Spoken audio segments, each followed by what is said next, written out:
Welcome, everybody. This is your host, me, Jade, on another Wildfire live stream.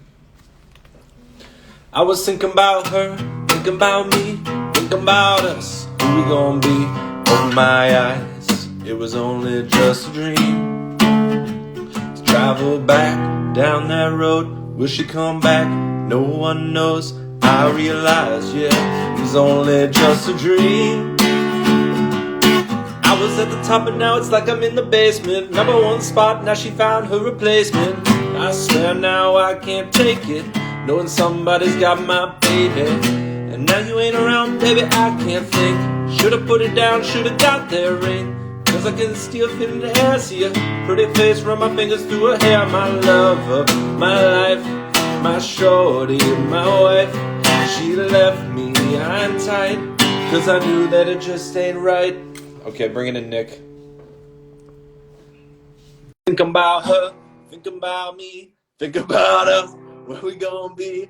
Open my eyes, yeah, it was only just a dream. Hey, man. Hey, buddy, how's it going? Good, my brother. My brother, feeling great. in the house. I'm happy to be here tonight. We got my brother Mikey Rocco up in the house. We've got Joe Rocca in the house. Toby Macnack in the house. We've got Patrick Gagliardi in the house. Amazing. Truly. Whoa. Turned on an effect by accident there. How you enjoying that pizza there? Not so bad. It'll do. So how are you? I'm doing well. How are you? What's new in the big city? Day by day, just trying to infiltrate this industry. You know. That's all we can do. Sneak in whichever way we can. No, I mean, we've been trying to infiltrate this industry from the start. I don't think that's ever stopped. We're very transparent about that. Mm-hmm. From the beginning. Nick and I met in film school. Just two young, hopeful creatives trying to find a way to express ourselves. 7 years ago. Yeah. Just about, yeah. That we met, but yeah. We got to know some other guys. Dawson, Bowen, Dante Del Papa, Matin Vatankahi, of course. Tyrell Lisson, Xander Metz, Michael Aktimachuk, Taylor Wallace. Tegan Lisson, Yep. Sydney Ballum, I think Merrick Cipriani. Merrick Cipriani. Some of the there. older, the year up, the Tay Zads, the Lucas Bernies, the Chris Knaps of the world. Right. All these names that we were in the Johnny community with Zagulias, the Zach Zubilowiches, you know. Yep. And the Patrick Gagliardis, the Ralph DeGroots, the Jay Lupashes, the Erica Sherwoods, the Captivate Photo Cinemas, Adam Stevenson, Adrian Dudziak, Nicholas Reynolds, Murray. Names, man. The Niagara Brock connection. Right. It's a thing. Multiple levels, multiple generations, if you will, of years of classes and people. Collaboration, just collaboration. That's all it is. It's just, who'd you collaborate with? Who did you collaborate more often with? Dimitri, Sean, Yeah. like the people I lived with, the people that were the people I lived with, their best friends. It's like everybody that got involved. It's filmmakers, actors, musicians. Greg Holmes, Nick Merca. This is a name game today on the show. How many names can we remember? Quite a few more. I mean, talking about the profs, Bowden, Meneghetti. You're just dropping names like it's nothing. Brock. I don't even know what to do with it. Kinnick. Lester. Shout out to Kinnick. Peter Lester, yeah. Well,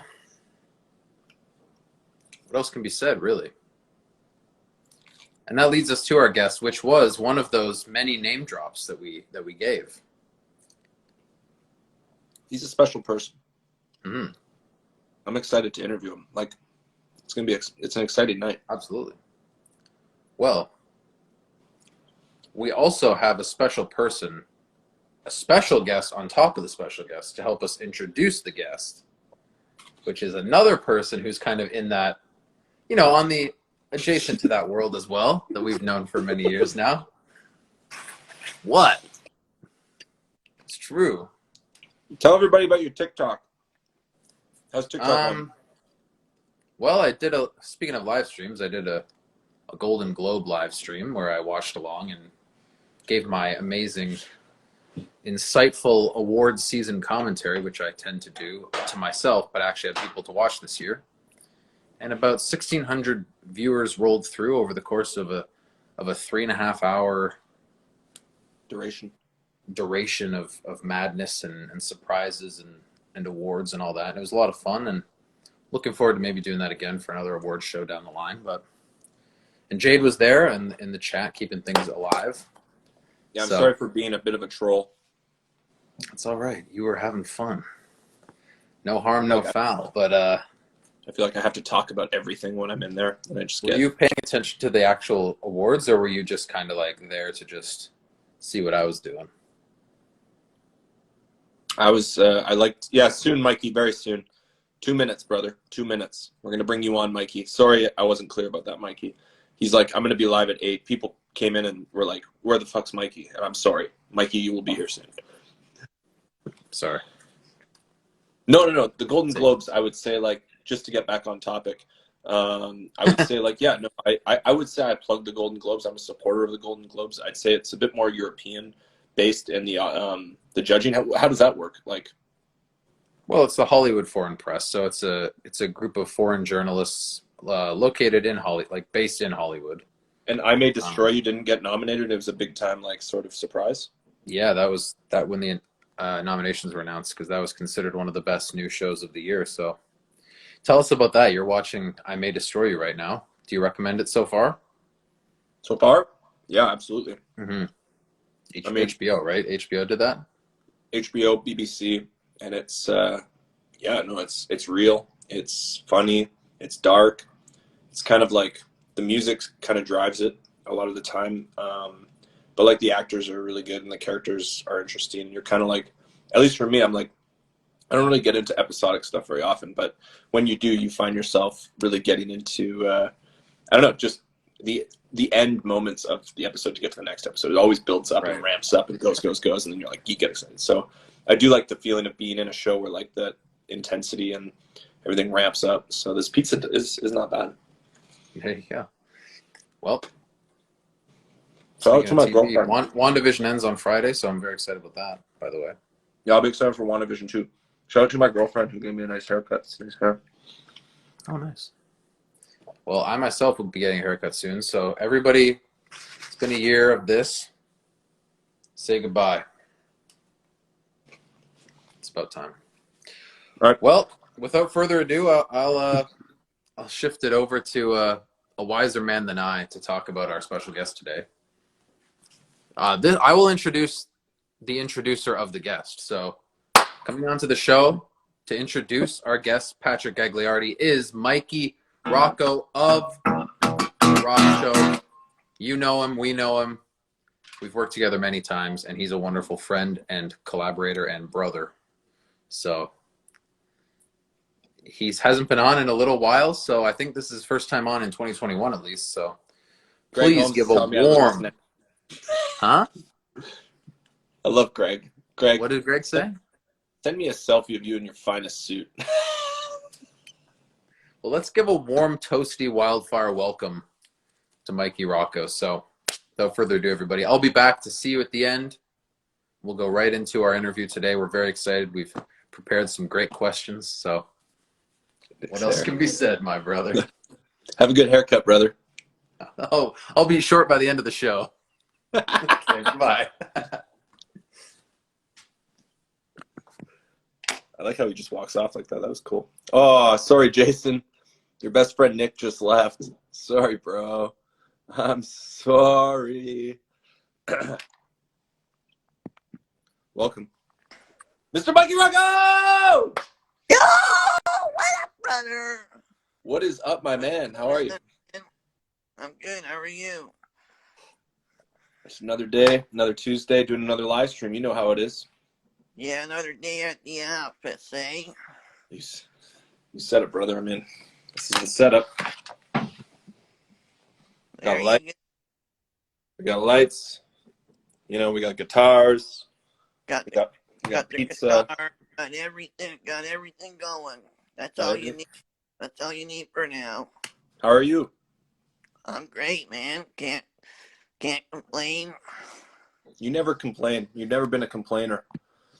No, I haven't been. Oh, it's because you're strong individual, and I love you. I miss you.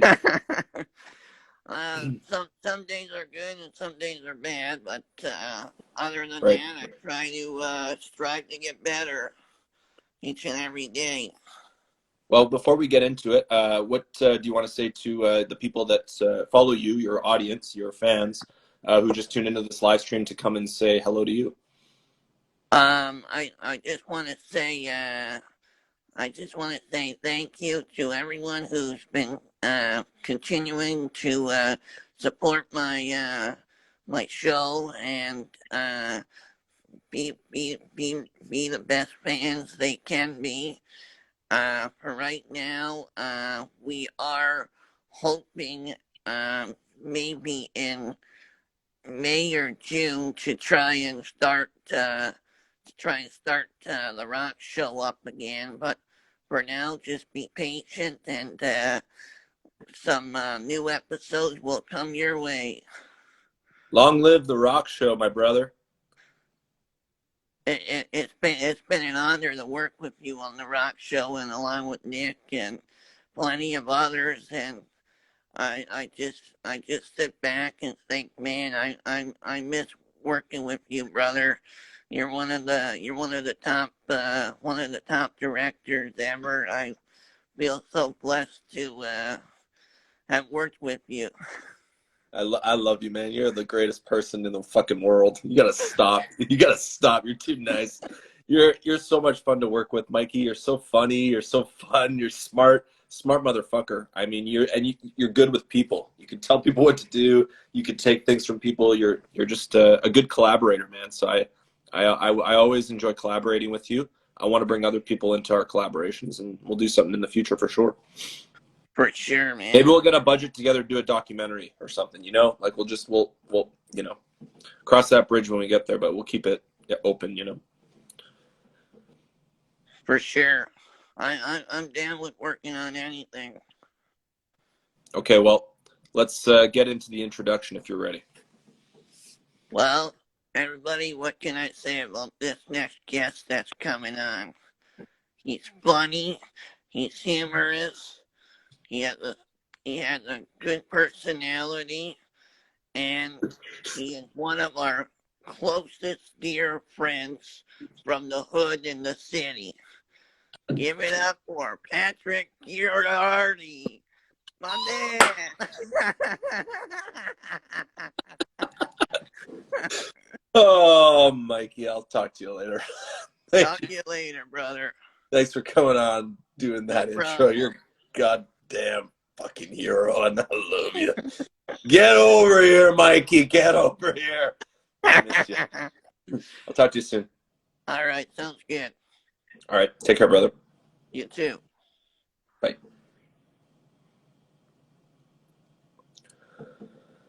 Oh, wow.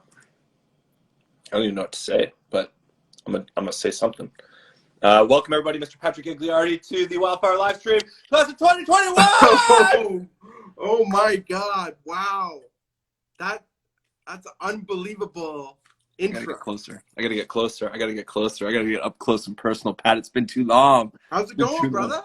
It's good, man. It's good. It's good. How are you? I'm great. How These how's- aren't working. How has COVID not changed your life? How has it not changed my life? It's made my life better, to be honest. And how so? How so? Just taking some time, you know, with Corkscrewed and Moonlight Flicks, it was pretty insane at the same time. Everything was at the very same time. And You want a piece?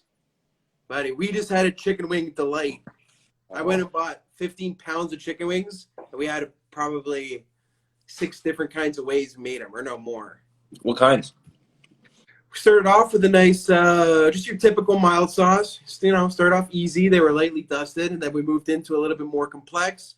Our Chef Rich filled these giant chicken wings from Thorold, Big Reds, with blue cheese. Yep. Right in the wing. Open the wing up, fill it with blue cheese. Oh, wow. That's decadent. And then you dust it with whatever you want, And then we got into a little bit of a mango and a pineapple mix. Call that the Calypso. Ooh, tropical. And then we went spicy.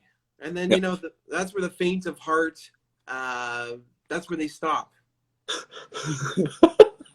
So then we mixed a bunch of sriracha. We have some Franks in there. Those two normally don't mingle, as you know. I do. As a fellow foodie knows. Obviously. And then we finished it off with just a nice New York style buffalo with a butter Frank's mix. Those two like to play. Do you fuck with honey garlic? Oh, that's the one I forgot. And honey garlic, of course. Okay, good. Just want to make sure. Do you work from home? Yeah, I just got a new office set up. I saw you do the 360, so I'll go over. This is the Space Command. Oh, wow. We got some couple monitors, couple mics, some musical instruments. Yeah. You're in Hamilton? I'm right on the border. I'm right in Grimsby. Still Niagara. When people ask where you're from, what do you say? It's hard. I think of it like Hamilton is like my mom and Niagara is like my dad. I needed both of them to grow up. Hamilton was like elementary school, growing up as a kid, high school, partying, and then off to Brock, St. Catharines, and then from there kind of stuck around in Niagara, and it was like a second awakening. I still feel the nostalgia every time I go back to St. Catharines. Because I'm from Sault Ste. Marie, and then I went from a Sault Ste. To another Saint, St. Catharines, and I was in Hamilton for a little bit. I went there last weekend. Went to Chard, Portuguese chicken. Oh, I know. Right on James North. A friend of mine's family owns it, and I just was like, I'm there. I think it's pronounced Carade. Carré. Yeah, Carade. Soft D. A lot of soft D. Hard D. Hard D. Almost too. Arguably, but almost too much stuff. Okay, just say pass if you want to move right along. I'm going to ask you some questions. Are you ready? Sure, yeah. What is your favorite type of wine? Favorite type of wine? If we're going red, probably going to say Baco Noir. It's kind of sweeter, which is a no-no to say, so I'm already in trouble. It has more. It's just like I think of it as a marinated. You want something really marinated, like a nice fat, juicy steak with your Baco. I'm a fat, juicy guy, so mixes nice like that. Oh, that's power. That's raw power. I'm eating a pizza. I had a BLT. I don't know what's next. What is your least favorite type of wine? Least favorite? Oh. Sherry doesn't count. Or port. Port and star, bud. Port. Something really dry. I don't know. I usually just go in and ask for I'm in a fruity mood, or I'm in a bold mood, or take me to the Red Sea, take me to the velvet skies. You know what they say about the Red Sea? Sailor's delight. What wine turns you on creatively? Probably say something a little bit lighter. So we'll say, a Chardonnay. If I'm drinking a Chardonnay, I'm ready to get sassy. I'm ready to think of some ideas. You're going to develop a little bit of a bank robbery plan. You're not going to go through with it, of course, but you get those pistons firing in your mind. Neuroplasticity. The neurons are firing. Neuroplasticity. Yeah. What? I love the animations in Corkscrew. They're so good. I know. So that unfortunately, that animation team's out in BC now, but they killed it. And we had so little time to develop those animations. We were so, how people are either in the film industry, they're either business oriented, technical, or creative. Yep. These guys, we went to them. They helped us with the budget because we were on a very tight budget. They helped us with the budget. They worked out some great business attributes that fit into the episodes, but then they were so creative that we just kind of gave them the script and said, we need something to describe red wine. And they're the ones that went in and figured they had to learn the process. These guys have to making learn wine. so that they can get so that they can build the proper scene around it. It's These crazy. guys learned the most. You guys learned a little bit, but those guys learned way more. I don't remember any of it. Like I don't even remember filming. I don't think it was me. We will get there. We will get there. What wine makes you fall asleep? Probably. Well, it's probably the food that you eat with it, right? Is it the wine making you fall asleep, or is it the 8 bowls of pasta and the whole brick of cheese you grated on it? So for that answer, I have to go with cheese. Cheese. Final answer. Top 5 vineyards on your bucket list that you need to visit. Oh, that's our season 1 flavor dish. We got the Good Earth, which I know you remember. Run by Nicolette, who's just an angel, hilarious. They got burger like this big. You got to plan out your attack. Like we'll go into the north and then we'll run sideways.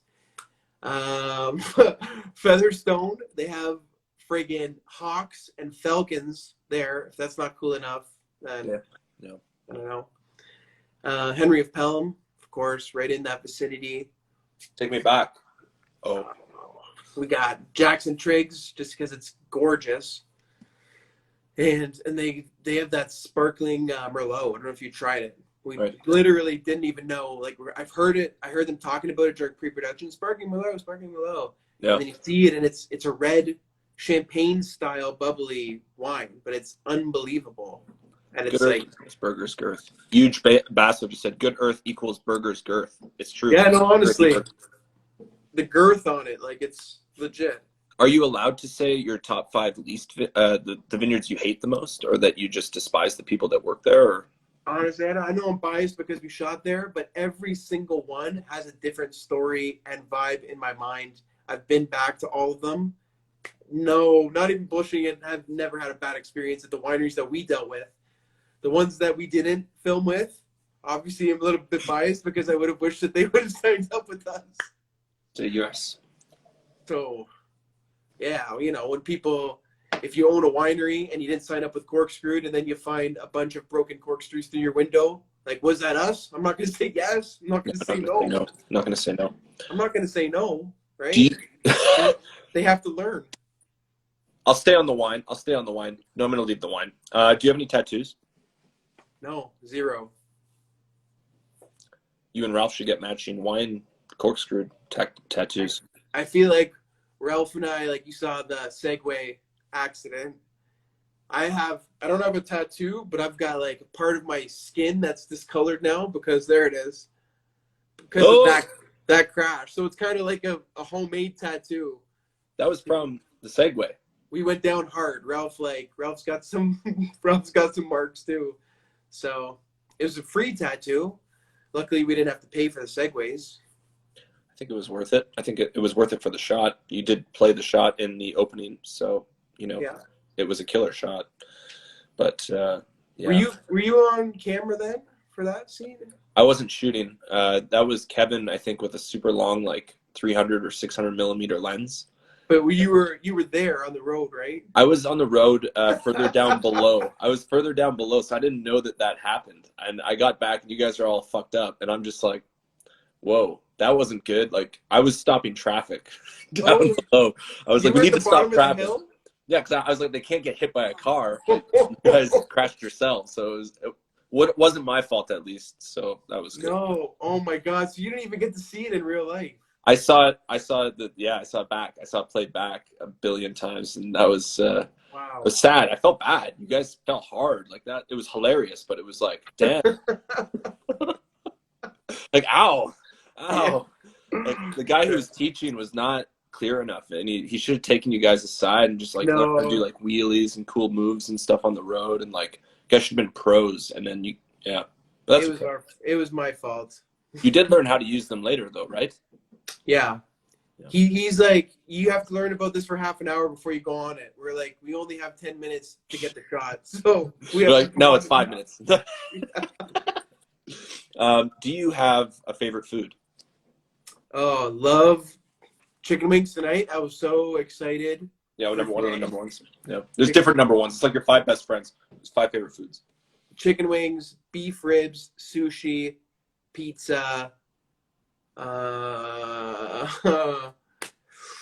Make this one a wild burgers. burgers, and I'm insulted that I almost forgot that. Who's your favorite Greek comedian?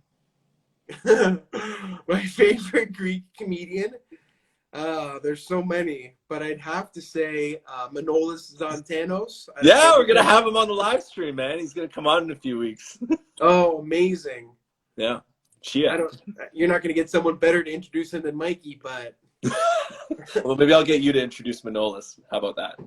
that's what I was kind of hoping. That I was trying to set you up. Yes, So you had yes, to say yes, yes. This is why. Yes, this is why we came together. This is marketing. This is smart. This is growth. This is engagement. This is. I have your mind, and I just crushed it for myself. I just gotta make a note. Sorry, just gotta make a note here. Make a note, man. I will introduce. What's your go-to karaoke song? Like one that you can really belt out? Oh, if I'm with somebody that can hold their own, then walk 500 miles. Oh, If not, then more recently it's been like a Chili Peppers Californication. nice, nice. I'd go Whitney Houston. I Will Always Love You. That's just, Yeah. That's just because I know it. I'm not gonna sing it perfectly, but I just know it. You know? And if you get that one note right, like, we'll always love you. Like if you just hit that one by chance, it's so long that it carries you through half the song. You just have to hit that one note, You or just have to really like try to hit that one note. Like you build up, you'll be falling, but then you hit that one, and then boom, you're halfway through the song. I'll see you at Cheers tomorrow night, karaoke night. Well, you guys are. It's gonna be open in St. Catharines, I guess. It is open in St. Catharines. I don't know what the fuck's open. Quick commercial break. Shout out to Brock University, the Niagara region, the Corkscrewed crew and cast of winemakers, filmmakers, vineyard workers, everybody that was involved in the community, and anybody you want to shout out right now. Yeah, well, you already hit some. Captivate. Adam's awesome to work with. Foregrounds Media. Whenever I need him, Kristen's on the thing.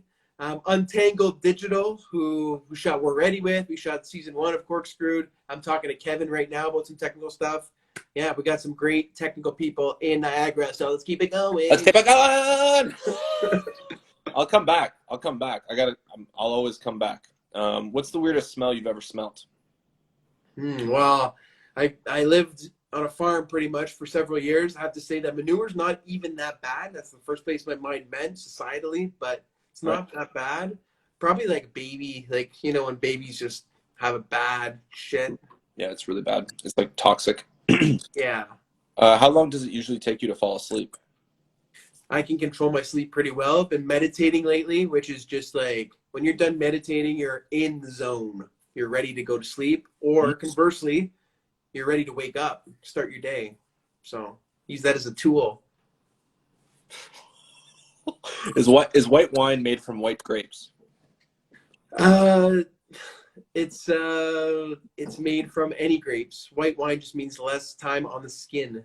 So the skin's where all the color is. So if less time, then it's lighter to the point that it's white. Just checking. Checkmate. So you've got you're a bit of a multi-hyphenate. I think everybody is these days. How dare you? How Like dare that you? these days? You can't assume. That's not good, man. You can't do that. You're gonna get in trouble. I'm sorry to assume. Sorry. First of all, sorry. Can I restart? You may restart the question. Okay, the question or the interview? You have to restart dinner too. I want to see more of that pizza. I still have one more slice. So I kind of want to talk about the performative mode in your career. Being a host, comedian, and musician. Those three, and kind of the interwoven of those three worlds, and your approach to them. Who's the funniest person in your life been? Well, first, I want to just clarify, because I know that there are some real comedians out there who would be offended because I'm in comical stuff, I have not debuted on stage as a comedian. So take that out of the mix. Just being honest. Comical actor. Oh, comical. Like Manolis is hilarious, but more like for someone like that, it just like his. And of course, Improv Niagara, who's watching. Honestly, but just because like growing up, everyone used to be like, "Oh, you're funny," whatever. But then I would see other people who weren't considered funny, but they were funny to me, and I knew that they were funny. To me, it's more like humor is a language, and you think of it as like Italy. So, do you speak Italian? Yes, everybody's funny, but what dialect is it? Like is it slapstick? Is it dry, witty? Is it character? Is it sketch? Like what is your dialect? But I think that there's so many. I think that the way that I am involved in comedy is because all my friends are hilarious, and all my family are hilarious, and the people that I've worked with are hilarious. That I'm just constantly learning all these different ways of comedy, languages of comedy, styles of comedy, approaches, all these different dialects. It's like I'm on a constant tour of Italy, and then at the end of the day, I can connect people better because I know their dialect, their way of doing things, and it's just a great.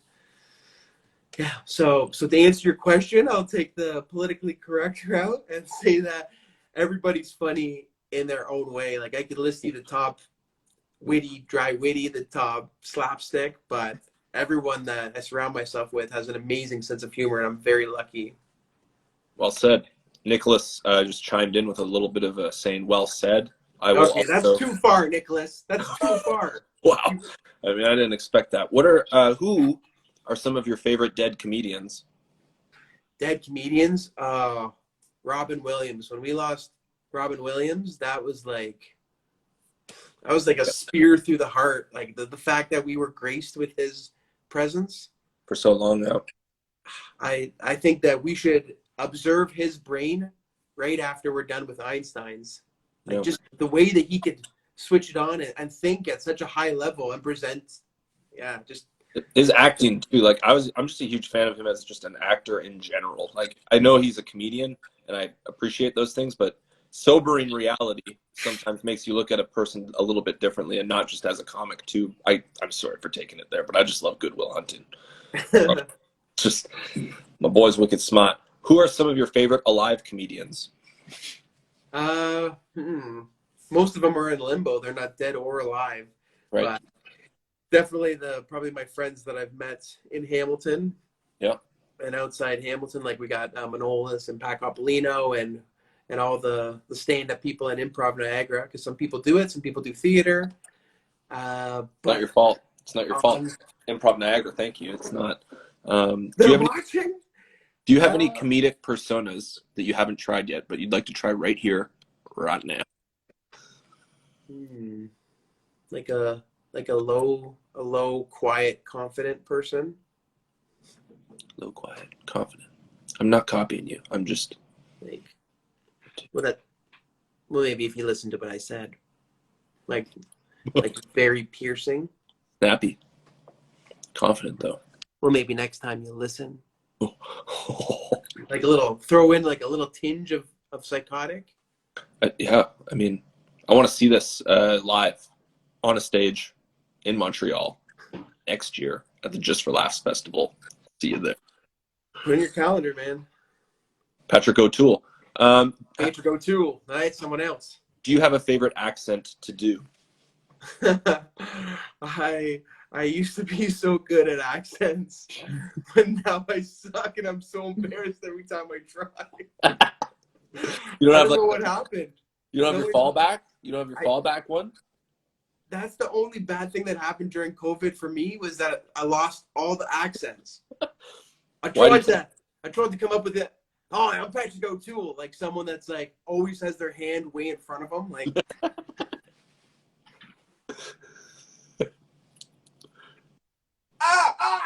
Patrick O'Toole, how's it going? Like a stiff arm from the side. Yeah. You sound like you're from London. How's it going? All right, let's get just takes over the situation. Has nothing to do with structural engineering, but it's just like, all right, let's get those columns up, right? Let's throw them up and yeah. This is Patrick O'Toole? Yeah, terrible. Nice. Huge Basso is digging it. How do you incorporate music into your comedy? I think because to make a good comedic scene, it comes from the drama of it, And drama, you think of drama, it's all about the music. So the only reason you could see the stakes in something that's funny, you know, if someone walking down the street steps in dog shit, that's funny. But then if you raise the stakes of that person, if the president steps in dog shit, then that's even more funny because the stakes are higher. So, and to accompany that kind of higher stakes music. So if you had presidential music playing with that scene, then because of the drama, there's comedy. So yeah. I like that. I like that. Also, if they call the shit poop, but that's not music. What's it like doing sketch? Is it ever sketchy? Doing sketch? Oh, it's sketchy in the best way. It's just the craziest people coming together. Are they sketchy individuals? Like, are they sketchy at all? Yeah. Oh yeah. Very sketchy. Like, do you have a sketchbook? You go to an improv Niagara, you need a sketchbook, but you also have to remember where you put your wallet, where you put your keys. Like, it's very, very sketchy, but maybe that's where the comedy and the quick-wittedness comes from. I don't know. When creating a dynamic, building a team chemistry, and, you know, sort of forming these incredible relationships, those friendships, those, you know, that are going to last for years because you're earning people's trust and you're building a rapport and you're supporting one another. But when you yourself don't land a joke and you have somebody else to support you, what's that feeling like? Oh, that's amazing. That's like Ralph and I. And honestly, even if no one laughs, Ralph will always laugh. Maybe it's for the betterment of the scene. Maybe it's because he thinks it's genuinely funny. But that's what, like, when the cameras are on, there's no egos or whatnot. It's like, no, this is for the scene. Like, if we have to run across here, we do it. Run across the barbed wire for the scene. So I just know that he's always got my back. And the same with performing in improv. You have to, like, before you even go up on the stage, you literally have to tell everyone, like, I've got your back. I've got your back. And it's have you done improv? I haven't. I've never done improv. Never been on a sketch, but I've been to one of them. Oh, so it's like all based on the net of trust. So like literally, you're going up with nothing in your mind, with nothing prepared. All you have is faith in the people that you're on the stage with. So it's all about trust, and they always laugh and make it better. And sometimes we screw up, but it's about making the team look good just as much as yourself. Make the team look good. You're a rock star. That is the goal. It's not to win or get the last laugh. It's who can make each other look the best, and that person is the easiest to work with, and then the most sought after improviser. It's like that old fishing metaphor. Yeah, catch a fish with one finger, you fish hook them till you die. Catch a fish with two fingers, they'll poke you in the eye. Catch a fish with three fingers, you're eating fish pie. I don't know about number 4 and 5, but I bet they're pretty good too. Shout out to Nick, who was on his high school improv team. He had a good group, and Improv Niagara for being very proud of you, Pat. It's nice to have the support of people around us wanting us to keep going with it. So I guess we'll transition to hosting. Who are some of your favorite hosts? And when you were young, did you ever model your presentation style after any famous personalities? Love Alex Trebek. Shout out, Art, rest in peace, Canadian legend. What you talk about someone that keeps a structure of something going. Wow. Yeah. That was a human guy that was more sturdy than a pillar. Yeah. And growing up watching CHCH TV, I love all those guys, and I love them now. Tim Bolin and Nick Dixon was on. Shout out the locals. Shout out the locals. I love it. It was so cool because you watch them on TV, but then you go to the mall or something and you see him, and or somebody knows him. So Mikey just said, I'm always proud of my brothers no matter where in life we are. And I just want to say to Mikey, you got to stop, Mikey, with all these affirmations of your love, because they're making me feel insecure that I have to say them back now to you, and it's too much. You're putting too much pressure on me, but I love you. So I'll say it one more time. And when did he get back from Peru? Like, I've been trying to get Mikey. I've been trying to do something with him, and then you make one call, and he's right here. I don't know. He's said he's bringing the show back. I think he's got some big business stuff going on. Like, he's kind of like running a company and doing, I don't know. He literally won't take my money. Like, I'm trying to invest. I show up with bushels of money. The guy's like, no, get out of here. Yeah, I mean, his dad is there too, so you probably got to contend with his dad. His dad's a tough guy. I know his dad makes 10%. Yeah. Of the investment. Well, maybe you can talk to his dad. They're under very guarded. I don't think Mikey's the source. You probably want to go through his dad and through his mom and then to Mikey. And then once you get to Mikey's room, you don't have to say anything. He's just sitting there and he'll kind of, pass you along and say, okay. He's usually eating something good, like some kind of great snack or something. If it's in the summertime, they might invite you into the pool. No. He says he always got time for you, bro. So, I mean, I don't know what's going on here. There's some drama behind the scenes. I don't want to get into it. We'll figure it out. We're working on it our own. Why I left Niagara, okay? But yeah, a lot of drama. what's your dream hosting gig? The Oscars, SNL, the Niagara Music Awards? My dreams have already come true.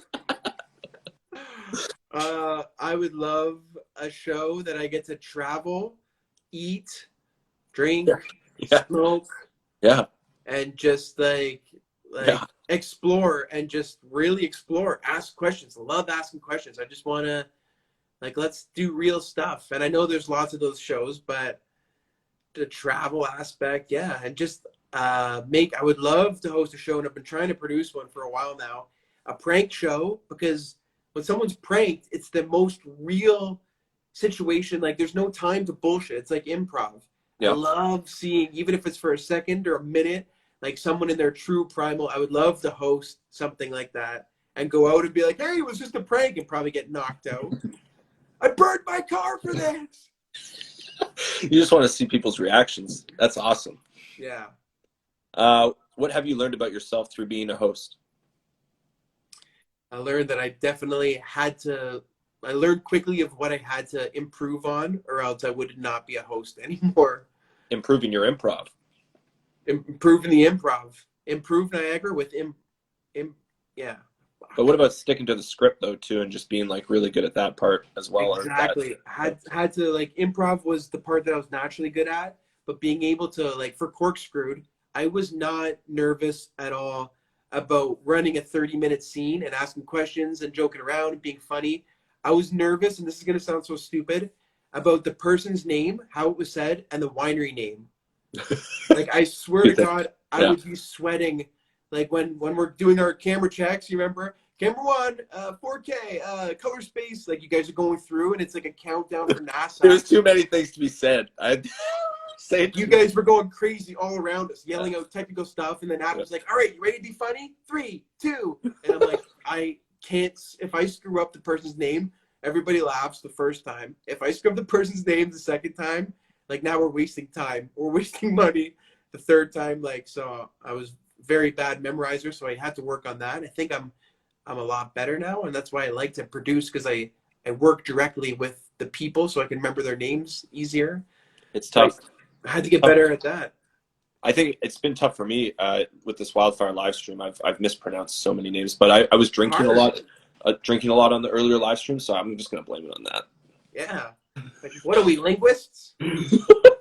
What are some of the biggest events you've boasted as a host? The Winter Festival of Lights was pretty big. That was downtown Niagara Falls. I had to entertain people while they were freezing and playing games. There was a stage set up, and there was I think it was broadcast, and there was definitely a couple thousand people. Yeah. And I got to do the countdown for the fireworks that went off. That was awesome. That's fucking cool.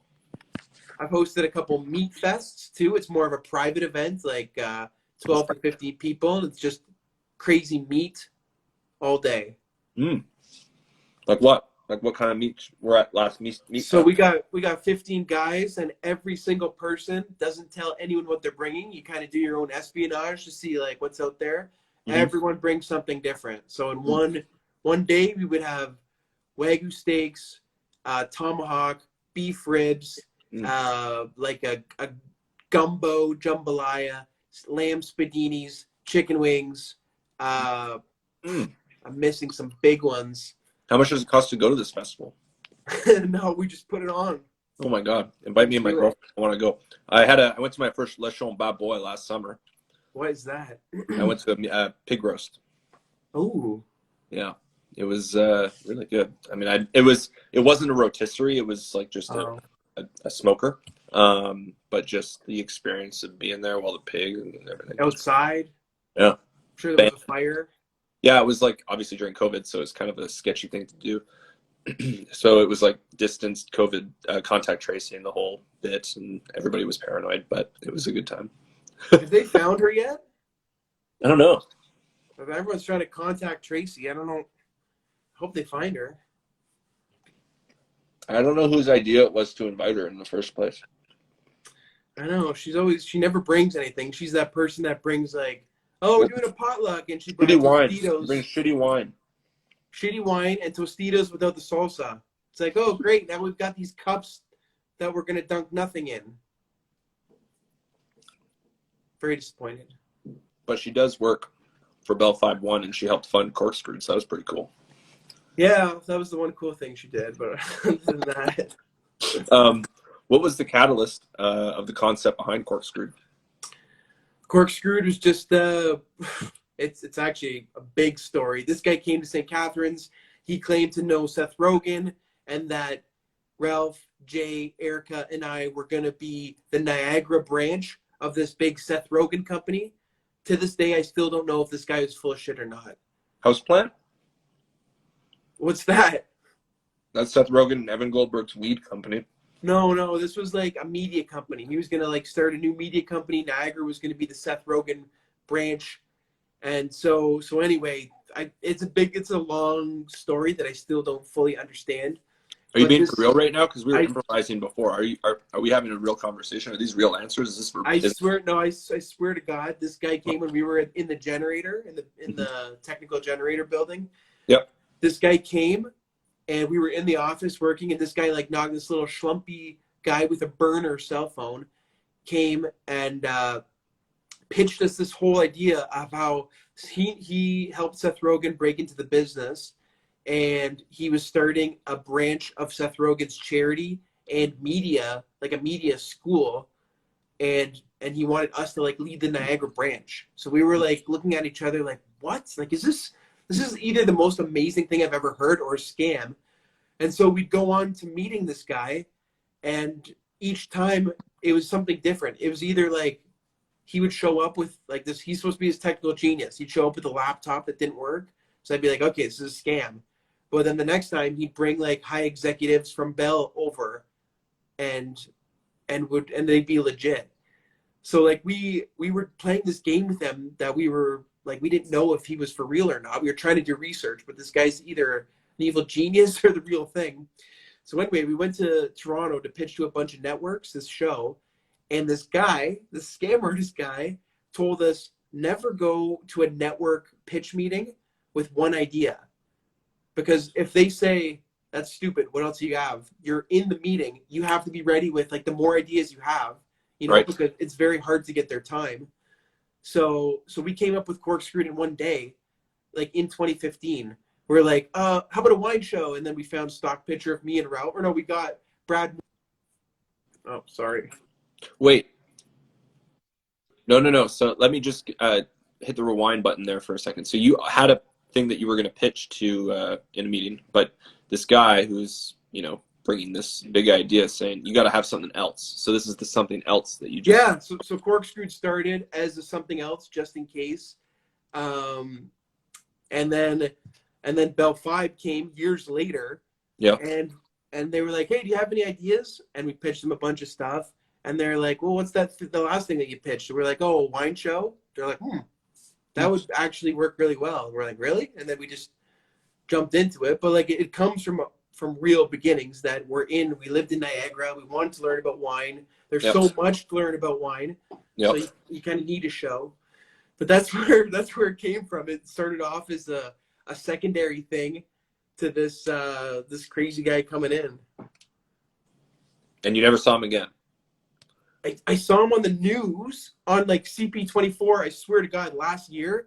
And he invented something else, and he was with this random girl. And there was you could tell the news team didn't know what was going on. They're like, this guy said he invented an app, and they're following him, and he's talking on, and I was just like, is this a guy scam artist? I don't know. He's still doing it. So I don't know.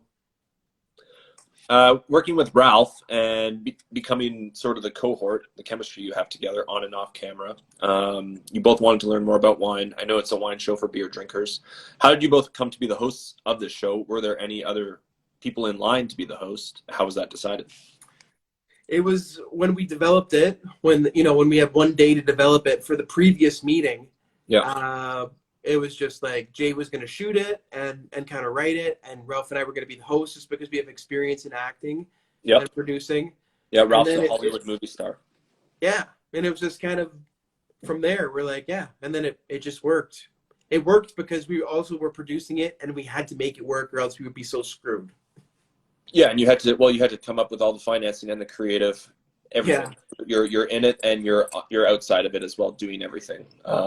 So how long? So from 2015, it took 3 years to get greenlit. I guess in 2018 it was shot. Well, we got it greenlit in 2017, and then we shot it in 2018, and then it was released in the fall of 2018. 2015 was just when we developed it, like the prospectus, the picture, and the concept for the other meeting, and then it sat in a drawer for 2 years. When we say greenlit, does that mean Bell Fibe's involvement? Yeah, and then that's when they came to town looking for content.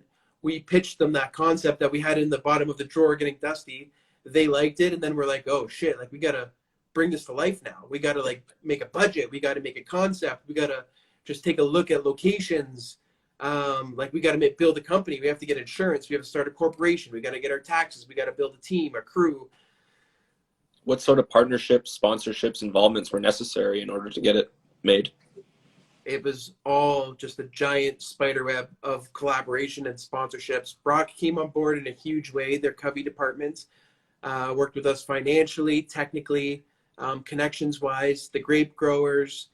These are all huge bureaucracies that we were so lucky to cut through very quickly to bring together.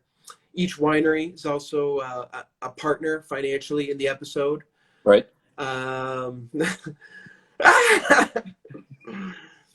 We had transportation partners, we had chefs, we had consultants, we had business people. Did you get your deviated septum fixed? No, I'm using a capo to attach my phone to my laptop, and I'm trying to wave at people, but instead I keep zooming in. Because it's like it's kind of like being like, oh, I'm holding on to it here. Sorry, no, I wanted to continue talking about the community and the wine community and the process of building those relationships with the wineries, winemakers, their staff, in order to gain passage and represent their brand properly.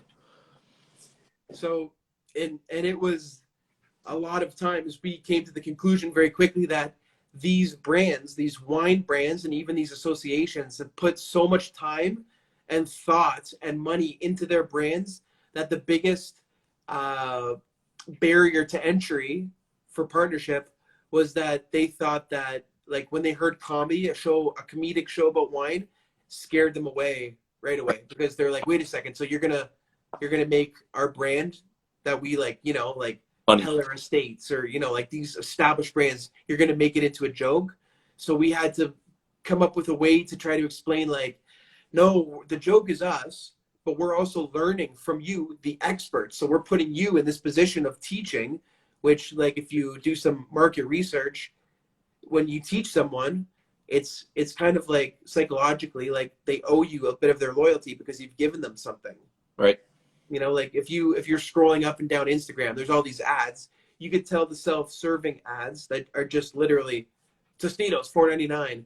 But then you could tell if an ad gives you something, if it makes you laugh, if it gives you a piece of information, maybe it's a bit of a PSA. Like, right. I don't want to use that example. Are you making PSAs again? Do you mind if I throw one in? Yeah, go ahead. Okay, I get like $5 every time I do. All right, just Have you been planting pine trees? We don't have enough pine trees in this country. If we don't start planting pine trees, our coniferous forests will be no more. Stop planting deciduous. Plant pine. Stop planting deciduous! Thanks for letting me do that. I'm more of an activist, but anyway. What were some of the pressures, inclusions that needed to happen both when entering the spaces on the day, but also in the edit room as far as the pressure to make sure that the winemakers were happy with what you got, like, you know, when you showed them the finals? Two totally different fears. The day of, if we don't have what we need in the episode, we couldn't afford to redo it. And sometimes we didn't have it, and we had to find the money to redo it. Yeah. Like you can't try to match it up with the rest of the episode. Luckily, we did it in a way where people don't really notice the mistakes we made.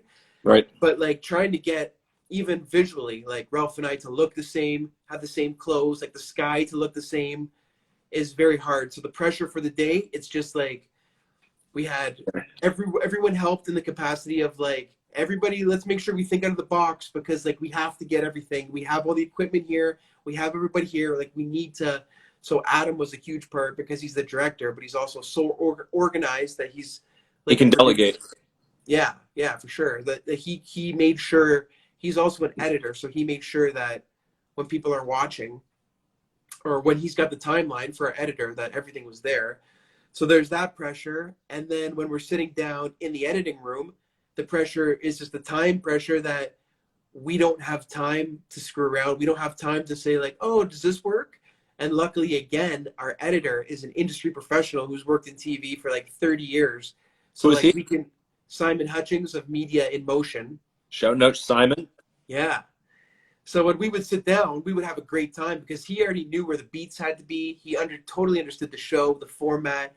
He got to know your guys' footage. So like we're just playing Legos with what we have. But really, we got so lucky that every time, the first time we cut down a show, it was like, oh, that's fucking killer. And then you know, and then send it to Ralph, like, okay, here's the critical guy, like, and then get Ralph's blessing. And then it was like, all right, we don't have time to fix anything. Send it to Bell. So just those, and really like those fears, but they were easily combated by professionals. Like you had to bring the right people. I would not have been able to do those jobs. So, you know, you have to pay for these people, but putting money into people that you can trust is a huge business lesson I've learned of how to move forward. Because they're going to go around the clock and they're going to do extra shit and they're going to care about the product, and it's just better when people care. For sure. I was like, I loved working on Corkscrew, man. It was fucking sweet. Just one more thing to talk about, and then we can talk maybe about some other stuff. But just balancing the entertainment aspect of the show versus the informative, educational part. Like, obviously, we were talking about the animations earlier, and that added a tremendous amount of production value. But I was just kind of curious about just balancing those two things. But could you imagine the show being less educational, more comedic? Could you imagine it being more educational, less comedic? Or do you think you got the balance pretty good? Just doing a switch. Switch it up. Oh, you're looking good. This is nice. I might switch it up to. I had to do a switch because I don't know, my battery was dying, but it was plugged in. I don't understand. The info, like the education versus entertainment Value. It was just I really pushed personally for the educational component, just because like when you're watching something, you should always be able to take away something, even if it is a narrative or whatever. Like, why not, you know? And we have so much science. That's what I took away from Corkscrewed, was how much science we have. And I want people to know, because it's so cool. Everybody drinks wine. Everybody drinks beer. Everybody smokes weed. Like, do you know how it's made? Do you know how your pharmaceuticals are made? Do you know how electricity works? Like, it's very, very interesting stuff. So and then our big partner was Brock, and their mandate was like, how do we educate more people and show them what we can do? Right. So like the animations was just a fascinating way. I try to think, when I try to learn something, first thing I do is go to YouTube, look for an animation of how to do it. Right. You know, or a whiteboard thing, or like even like someone trying to explain Bitcoin. You go on, you can learn it in a second.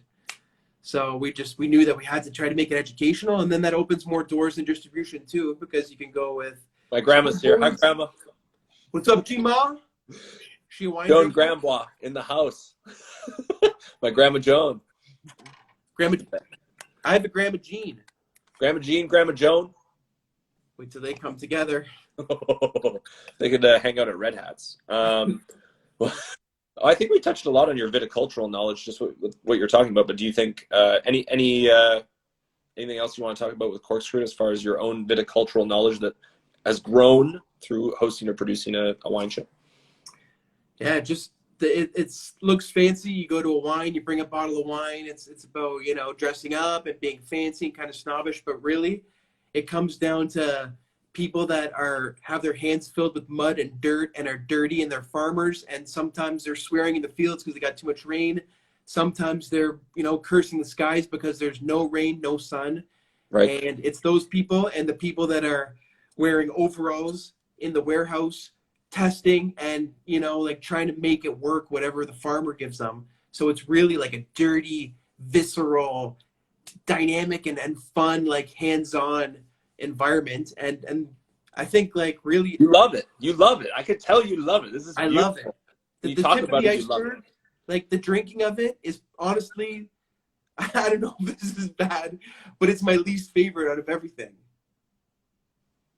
Really? That's interesting. Like, Did you ever I think get the did you ever- science of it, the farming of it is cooler in my mind than the actual consuming of it. That's interesting. So you just, after all this time now, you're just like, because it's the last stage, maybe you're sad. You don't even want to drink it because there's just so many other processes that go into it. And it's just like, I get that. Did you ever get drunk during the shooting? And do you think that it helped or hindered your performance? Not during the shooting, but definitely during pre-production, we would go to these meetings, and some of the owners would get so excited, like, you got to try this, it's got to be on the show, you got to try this. And then like after a couple, like, we're having charcuterie, like 1 hour turns into 2 hours, 2 hours turns into 3 hours, then it's an afternoon thing, and we're laughing and talking and thinking of ideas for the show, and it's like, Then you take it to a different restaurant, you take it to a club, and it's yeah. keep going. So what you're saying is the winemakers of Niagara are the best crew to party with in the world. Oh yeah. If you get the right crew, there's always pretentiousness, like as in any industry, but you get the right crew, and I'm telling you, the people that were involved in Corkscrewed, I don't think we didn't party with any of them. Like whether it was with one of our events or like later in the industry. I just want to party. I just want to party, Pat. I just want to party. This is brutal. We got to party. I've been partying, bro. Talking about producing, irons in the fire, the multi-hyphenate thing that I assumed earlier, but we haven't really confirmed whether or not you identify. But how would you describe yourself and what you do? What would you say is first that comes to your mind when someone asks you, what do you do? Have a couple answers off the bat. You copy and paste them into Tinder. Oh, what do you do? Let me take a note. Yeah, I mean, you have to put a picture of your face too. You can't just put a plant or something. Like people, you probably wonder why. Yeah, I know it's not plant. I've seen it. What a hand. Producer is it's your responsibility. Once you get the box of responsibility, it's your job to make sure it gets to the other side. So if a camera guy doesn't show up, guess who's the camera guy for the day? If you need 10 grand, guess who's going to get 10 grand? If you need insurance, if you need a location, if an actor needs all red M&Ms, like guess who's doing that? And it depends on what the budget and what level you're at, because sometimes there's many different kinds of producers doing many different types of things. But like at the level that I'm at right now, in the morning, I'm trying to sign distribution deals. During the day, I'm thinking of promotions on social media and that kind of stuff. And at night, we're writing, developing. And then if it was normal, we'd be shooting during the day. So it's just like multifaceted fixer, like a manager at a A&W. At the end of the day, if something happens, it's your fault. You know, if one of your employees throws a brick through the window, it's your fault. You have to deal with it. You can't go home. How important is it to not only retain like just a good like collaborative crew and stuff, but just even like I don't know, just like that building up and like fostering just this healthy collaboration so that you can, you know, have these people at your disposal for later on. As a producer, you're going to need people always to help you. So it's just, yeah, I'm just curious about that. Well, it's like I didn't know that I was doing it, but I've been building a network, including yourself, Yeah, man. since early high school. And then when an opportunity came around for Corkscrewed, and we needed a crew, honest to God, something that would have taken other people months, I did in one day. I went through my phone. Hey, I got a project, and everyone, I hate to toot my own horn, but everyone was like, you're doing a project, you're producing, you're involved. I don't care what it is, I'm in. I'd love to hear the details, but I'm in. And I was very heartwarming for me to hear. But also, like, the reason that I'm calling you is because I know you're good and I know I can trust you. And it was like, just like we already went through a million stories today, like our editor, our DOP, our director, like these people went way out of their way. And it's like 300 where, you know, one, I can't raise my shield above my head. It's like one weak link in the chain, and the whole production, you know, like Taylor drops a hard drive of stuff that we've been shooting all day. You know, you got a great DOP, you got a great director, but if you're digital guy, if he's not good, if he's a PA that's never done it before, drops it, then there's thousands of dollars and hundreds of hours. Bye. Shout out to Tino, man. Tino works his fucking ass off on everything. I want to shout out Tino for a few reasons, because he came out and helped out on The Burglar, which I produced, and I've gotten a lot of, like, you know, good vibes from doing that thing, and it's been an amazing thing. But, like, Tino worked his motherfucking ass off on that shit, and I don't want anybody to ever think anything else, because he just fucking gave it all, man. Like, it's crazy. It's crazy. It's crazy. You know, Moonlight Flicks. Yeah. For people that don't know, Moonlight Flicks is an event series that I run. It's just an outdoor inflatable screen. Get the movie licenses, your projector, big speakers, sometimes a generator, sometimes extension cords. But we put on a big movie show and get sponsors, whatever. It's a big thing in the summer in Niagara. Woo. So I took it over from Jay and Ralph, and had another company doing it, and then expanded and bought this giant screen, like literally bigger than my house. It's taller than my house and bigger. It could, if I put it sideways, I could probably use it as a catamaran.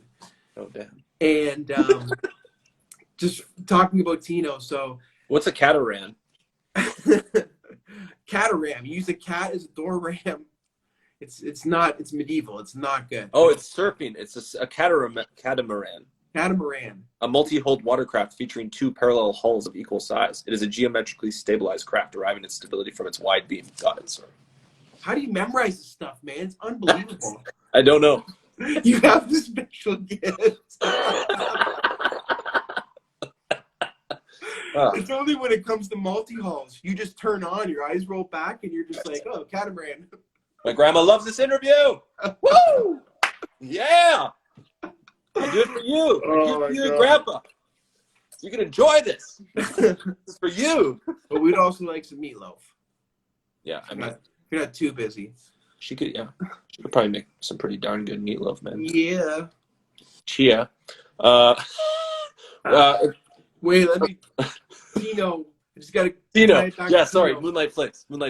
So I had this crazy setup, and it was during our first shooting season of Corkscrewed, and it was during We're Ready for the city of Niagara Falls. It was 2018. It was literally the biggest summer of my life. I applied, kind of to put it into perspective. I set my targets on 3 giant projects and got them all at the same time. And Tino was a part of each one. And I would not have, like, Moonlight Flicks, me and him set up, like, tried to figure out how to get this giant screen up. And it took us 24 hours to figure out the screen. It wasn't like I bought it thinking you roll it out and you plug it in and it goes up. You had to do Pythagorean's theorem for the angles. Like, the thing weighed 800 pounds. Like, it was a nightmare. And he stepped up in every capacity. We're ready. He was on camera. He was behind camera. Corkscrewed. He was behind camera. Like, so.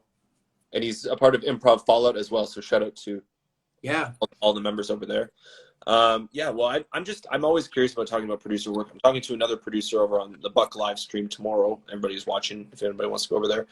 Jim Kyriakakis. And I'm just trying to, like, absorb all of this knowledge that I can to try and, just not fast track or catapult or anything, but I just want to move forward with a producer career. You know what I mean? What you're doing isn't fast tracking, or it's necessary. It's what a producer. It's when you don't have an ego, and you open yourself up to learn. This is how you move up. Yep. Well, and it's just, you know, being okay about, you know, your day job too, and what pays the bills, and just sort of, you know, moving forward all the time. You know, it's like, I just want to, like, I don't know, I just want to figure it out. But it's like, you got to be patient. So that's part of it too. It's just, it's, where do you see yourself in 5 years? Me? Yeah.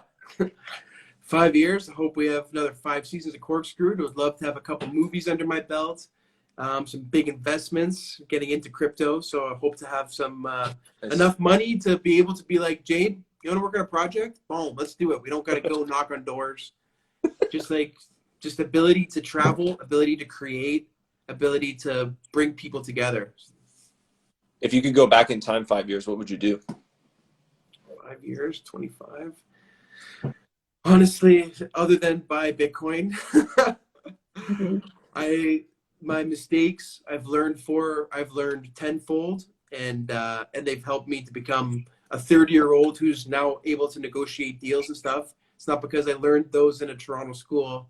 It's because I screwed it up and almost got sued, or like big, you know, big problems, big fallings.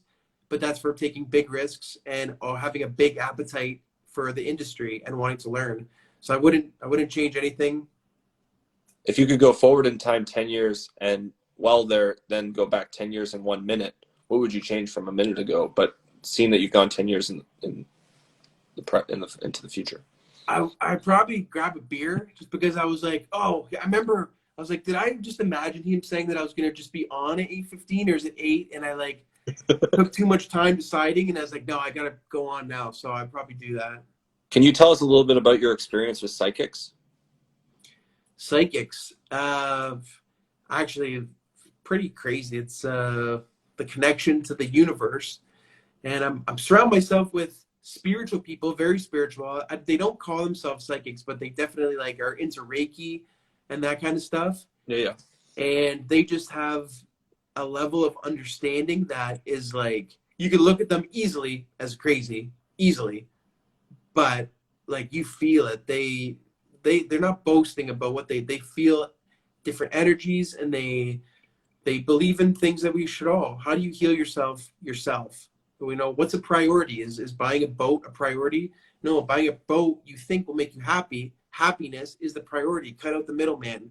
Work on being happy, kind of thing. Is that a mirror behind you? Yes, it is. What are your imperfections? My imperfections, I'd love to get rid of the dark circles under my eyes, not because of how because of how I look, but also it looks like I'm always friggin' tired, and I always have so much energy. I want to go, and people look at me and they're like, okay, this guy's gonna go take a nap.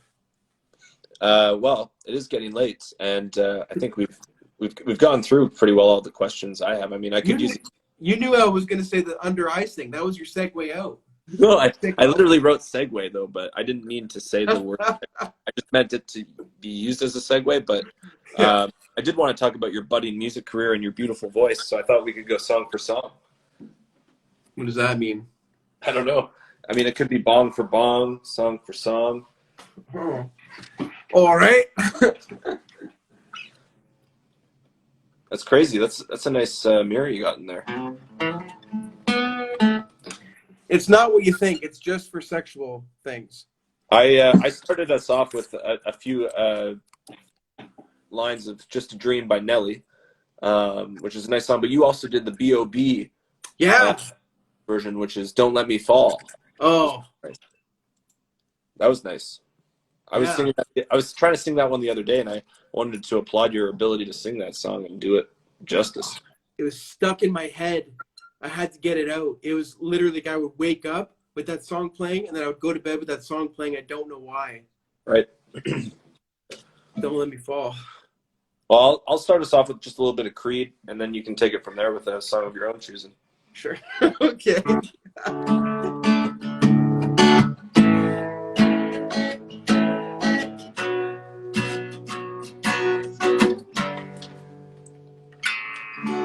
Please come now. I think I'm falling. I'm holding on to all I think is safe. I seem to found the road to nowhere, and I'm trying to escape. I yelled back when I heard thunder, but I'm down for one last breath. With it, let me say, let me say, hold me now. I'm 6 feet from the edge, and I'm thinking, maybe 6 feet ain't so far down. I'll let you take it from there and somewhere else. That's got Johnny Cash, eh? I mean, Johnny Cash vibe. I keep her clothes on. A little bit of Western in there, yeah, for sure. I keep my clothes on holding. What was that? Take me home tonight. Oh, here's a fun one. I see that you had to scroll up. Why don't you use auto scroll? What do you mean? Oh, On your when you're looking at the tabs, why don't you use auto scroll? I don't know how to use it. Oh, you mean like just go between tabs? No, if you're looking up tabs on Ultimate Guitar, if that's what you're doing, then on the bar close to the bottom, there's auto scroll. You can hit it and it scrolls up so you could watch it and not have to stop playing. What? It's called auto scroll. It's a button. It's on the. Do you see it? Yeah. So I click auto scroll. Yeah, and then you choose the speed, and it automatically scrolls for you. It's kind of like an auto scroll. Does it? Where's the speed? You have to hover over it. Oh. Yeah. What? Okay, I got a song. What? This is life changing. Okay. All the small things, true care, true brings. I'll take one lift, your ride, best trip. Always, I know you'll be at my show, watching, waiting, commiserating. Say it ain't so, I will not go. Turn the lights off, carry me home. Na na na na na na na na na na na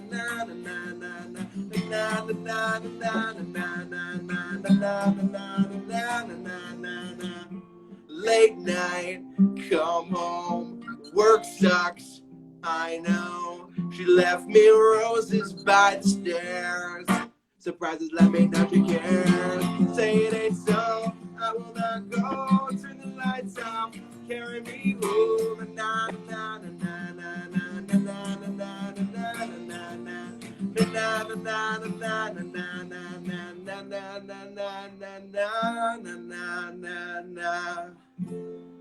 Your Nana doesn't think we're calling her, does she?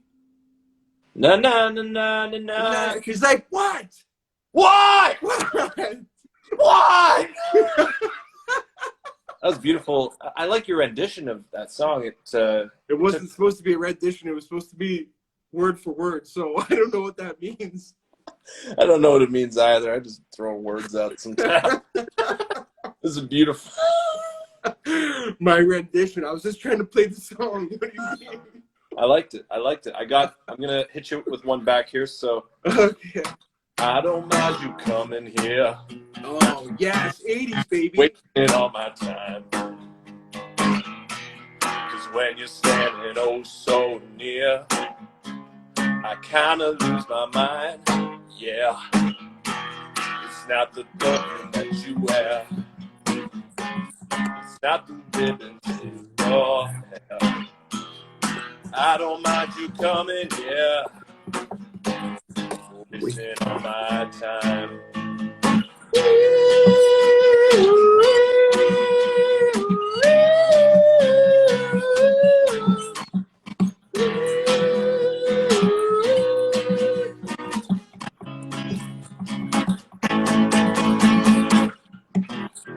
I don't mind you hanging out. Yes. Talking in your sleep. It doesn't matter where you've been. as long as it was deep. Yeah, you always knew to wear it well. And you look so fancy, I can tell. I don't mind you hanging out and talking in your sleep. I guess you're just what I need. Something like that. Oh man, I was not expecting an 80s fucking banger. Wow. Great tune. Like that's a wedding fucking song tune to have at your wedding. This is just a tune. I think that's why we have the special energy. When you're on set and I'm on set, it's just like you don't know what's gonna happen. You don't know. It's actually bad for insurance purposes. It's not good, but I mean that's what I get my. Yeah, be careful. Gotta be careful. I'm really glad you took me through your day to day. That was one of my highlights of this live stream, was just telling me, like, you know, work, distribution deals in the morning, social media in the afternoon, writing in the evening. I feel kind of like that. Yeah, is structure. It's madness and structure smashed together. It's the ability to like every morning I wake up and I'm like, how do I make money today? How do I make money tomorrow? How do I make money in a year? Like what? How do you grow? How do you grow? How do you grow? I've got 1,000 lists all around me on papers, on my phone, on my email. I have to get it out of my head in the morning. I just put it down, like even little things like pay this parking ticket, pay this parking ticket, pay this speeding ticket. You know, some days are just dedicated to paying tickets and that kind of thing. But yeah, day to day, like I have been meditating, and I don't know if that's why more business is just coming, but lately it's been crazy. I love it. But it's just like I'm a multi-faceted person, so I have to sharpen each one of those, like creative. I'm doing a script exchange with Tino, so we're writing scripts, sending them every week, like just to keep it sharp and get in the zone. Corkscrewed's its own corporation, so like we have to do all the business stuff for that. But then I meet with Ralph once a week, and we just have a good time. We have a couple of beers and like think of how we move things forward, like look at things I failed in the past. And then like Moonlight Flicks, I just do like a couple hours of that, or you know, like just bring everything, just dedicate a couple hours to each thing every day, or make sure that the spotlight hits everything at least weekly. But right now I'm trying to get this the studio put together in Hamilton, the Infinity Forge. They've already got it. I'm trying to help them take it to the next level of where they want to go, but it's run by two passionate people, very creative, business driven and technical. We got Corkscrewed, got Moonlight Flicks, hopefully doing some Moonlight Flicks in the vineyards this summer. Just private projects. I'm producing a music video, writing as much things as possible. Corkscrewed, we're writing a film about Corkscrewed, kind of like a mockumentary. Nice. So I'm excited for that. Writing my own. Straight to Netflix. I'm really glad to hear that you're meditating. I feel like a lot of people are going through mental health stuff this time of year too, so it's good to sort of be able to check in with yourself. So meditating probably is a nice way to do that when you're having so many hats to wear. It probably gets overwhelming, and I think living and working in the film world, it can be chaos and anxiety is a thing for sure. But for sure, it sounds like you're prioritizing, and the 80-20 rule is something I've just recently learned about, but it is very applicable to what we do. But just the whole 20% correlating to 80% and how we spend our time. But I appreciate your time, Pat, for coming on here tonight, and I wish we could have talked a little bit more of like how we met, Brock University, shouting out all those days, but we have too many things on the go, so we got to talk about those things. Love it. Yeah. Appreciate your time too. Thank you so much. It's nice to see you. Play us out. Oh, wow. Looks like all the budget was spent on Mikey Rocco, eh? I'll bring Nick back on to say goodnight. After a song. And then okay, here's a perfect song. Okay. Oh, yes, it's meant to be. Darling, let's turn the lights back on now. Watching. As the credits all roll down, crying. You know, play it to a full house now, yeah. No heroes, villains, one to blame, while wilted roses feel the blame, and the thrill is gone. our debut was a masterpiece, but in the end, for you and me on the show, it can't go on. We used to have it all, but now's our curtain call. So hold for the applause. Wave out to the crowd and take our final bow. Oh, it's our time to go, but at least we stole the show. At least we stole the show. I adore you, good sir. I can't wait to work again together. So let's get together and do that. For sure, buddy. Keep rocking it. You're killing it. You're gonna kill it. You always have. Keep going. You too. You too. You too.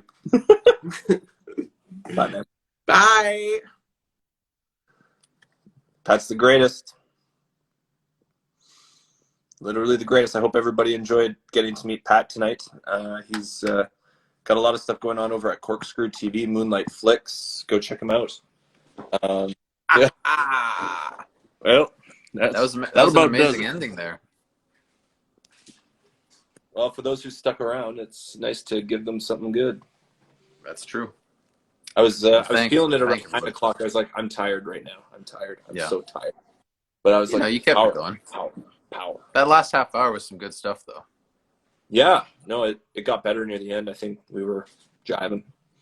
I agree. Well, before everybody heads out, I just want to say thank you to everybody for joining the Wildfire live stream this week. Thank you to our guest, Pat. Amazing. Great answers, great questions, great conversation, great music. Thank you to Mikey Rocco for being here with us tonight and keeping us, he's always keeping us going with his positive attitude, and we love to see him. Thank you to you, Jade. Thank you to Thanks, you. Pat. Thanks, Pat. Thanks, Pat. Oh, please. Go follow PGags _, Corkscrewed, Moonlight Flicks, Improv Fallout, everything. Mikey Rocco. All that Thank stuff. You to Yeah. Rocco. I'll just play with a few bars and we'll say goodnight. Let's do it. You want to dance? All right. I'll groove along a little bit. 1, 2, 3, 4. I guess you're just what I needed. Oh, I wasn't expecting that. I needed someone to feed. I guess you're just what I needed. I needed someone to bleed. The best in the biz right there, Jade. I learned Reptilia. Oh, I love that song.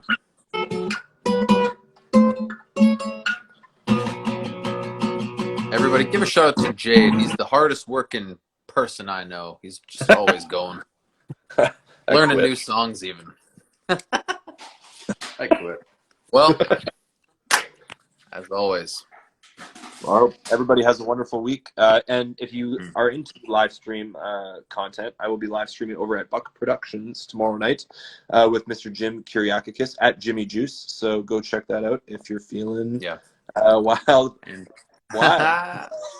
stay tuned to our story. We'll be sharing stuff about that to our story. So, Nick, do you mind doing the caption? I got to go into a Zoom and talk about a wedding video. Sure. Okay. Just put it in, and then I'll save the vid, and then I'll do the caption. All right, everybody. I love you all. Have a good night. Sayonara. Thanks again to Pat. He's a wonderful person, and I love him. Thanks, Pat. Thanks, Mikey. Thanks, Pat. Corkscrewed out. Thanks, Angelica.